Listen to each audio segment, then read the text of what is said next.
Hey guys, welcome back to Advanced Bass Fishing, and appreciate you guys coming by the channel for the video today. We're going to be talking about fishing floating worms in the fall time of the year. Most people do not think about that. Anytime somebody thinks about a floating worm, it's usually like a springtime deal in and around when the bass are spawning. But guys, I have had unbelievable success on them in the fall time of the year. I almost won a Bassmaster Megabucks tournament in October on a floating worm. Caught tons of fish on it. Had several top 10s in national tournaments on a floating worm in the fall. It's going to give you guys some tips and advice on what to look for in today's video here. And also guys, we'll be talking about the Zoom trick worm. This is the worm I use as a floating worm. I'll put this in my tackle warehouse link if you guys would like to get a few of the trick worms. And also guys, two quick reminders. I know you guys are probably tired of hearing it if you watch the videos every day, but we're just about out of the sale. A couple more days left on the sale on my signature series RB2 and RB3 glasses. To the end of, all through the end of, or till the end of August. You can get them at 30% off right now, and when you purchase a pair, you get another $100 pair of sunglasses absolutely free. I'll have the Solar Bat link in the description. Just use my promo code RandyB for free shipping and handling. And the same guys with this Cast King ALTI bait cast reel you heard me been talking about all through the month of August. 10% discount plus another 10% discount for a total of 20% off if you use my promo code Randy10. All titanium spool guys, built for stout. It's got this Halo Vortex braking system that you can basically cast it without even putting your thumb on the spool once you adjust it. So I'll have the Cast King link in the description of this video if you guys would like to get one of those. Use the promo code Randy10 for that discount. And guys, with the discounts, you can get that reel for under $200. You will never find a higher quality bait cast reel for less than $200. So check that out. Appreciate the plugs there. Okay guys, you guys have watched my channel. You know I love floating worms. I absolutely love fishing a floating worm.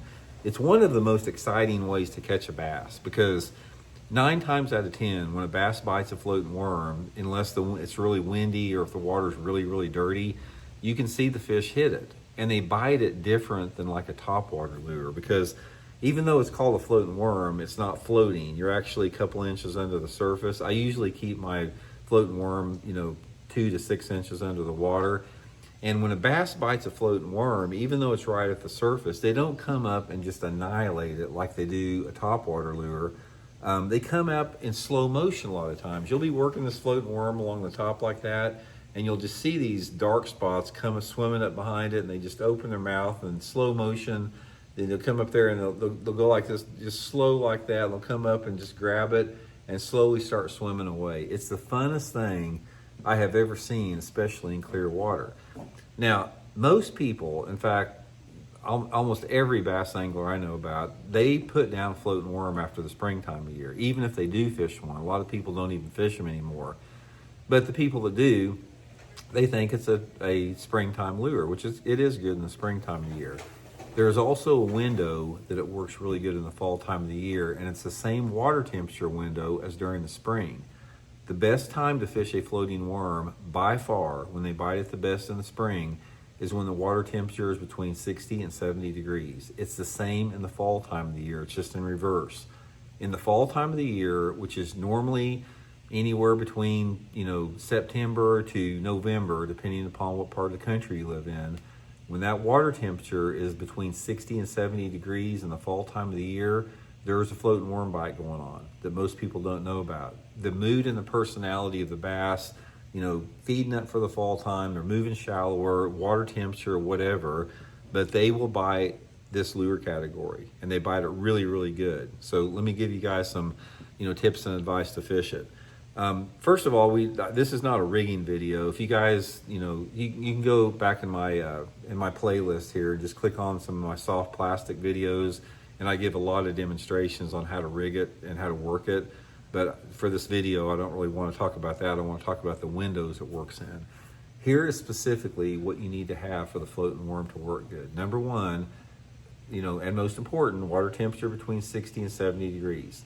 Number two is you've got to have either a south wind, a southwest wind, or a west wind. If you do not have that wind direction, the bites that you get on a floating worm will be cut drastically.